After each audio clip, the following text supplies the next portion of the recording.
She is reading book, এখানে verb কোনটা? No, read. রিডের সঙ্গে আইএনজি যুক্ত হয়ে রিডিং হয়েছে, মানে এখানে ভার্ব হচ্ছে রিড। আচ্ছা, তবে ইজটা কি বটে? ইজটাও ভার্ব বটে। আচ্ছা, এই দুটো ভার্ব কি একই রকম বটে? না, এই দুটো ভার্ব হচ্ছে আলাদা। এখানে এই যে রিড আছে, এইটা হচ্ছে মেন ভার্ব। কেন এটা মেন ভার্ব? কারণ এইখানে এই যে রিড, রিডের মিনিং অ্যাকচুয়ালি হচ্ছে পড়া।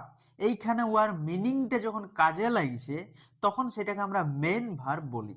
এন কি হচ্ছে, শি ইজ রিডিং বুক, মানে সে বই পড়ছে। কিন্তু এখানে ইজ, ইজের অ্যাকচুয়ালি মানে হচ্ছে কি, হয়। কিন্তু এইখানে কি ওর মানেটা কাজে লাগছে? আমরা কি এরকম বলি সে হই পড়ছে বুক? এরকম আমরা বলি না, আমরা কি বলি সে বই পড়ছে।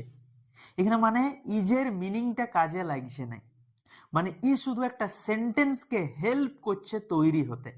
সেই জন্যই এইটা হচ্ছে হেল্পিং ভার্ব, কারণ হেল্প করছে একটা টেন্সকে বা একটা সেন্টেন্সকে তৈরি করার জন্য। তখন এইটা হয়ে গেল হেল্পিং ভার্ব। যদি আমি বলি হি ইজ এ ডক্টর, এখানে ইজ, ইজটা কিন্তু মেন ভার্ব, কারণ এইখানে ওর মানেটা কাজে লাগছে। আমরা কি বলছি, সে হয় একজন ডাক্তার। মানে ইজ হইলেও মানে সবসময় হেল্পিং ভার্বেই বটে, এটা ভুল ধারণা। কথায় কেমন কাজে লাগছে সেইটা আমাদেরকে ভালো করে দেখতে হবে। যখন আমরা বলছি হি ইজ এ ডক্টর, এখানে ইজটা হচ্ছে মেন ভার্ব, কারণ ওর মানেটা কাজে লাগছে।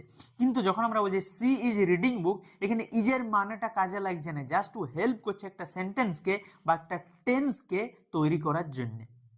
তো এইবার আশা করি বোঝা গেছে যে কাকে মেন ভার্ব বলে আর কাকে হেল্পিং ভার্ব বলে।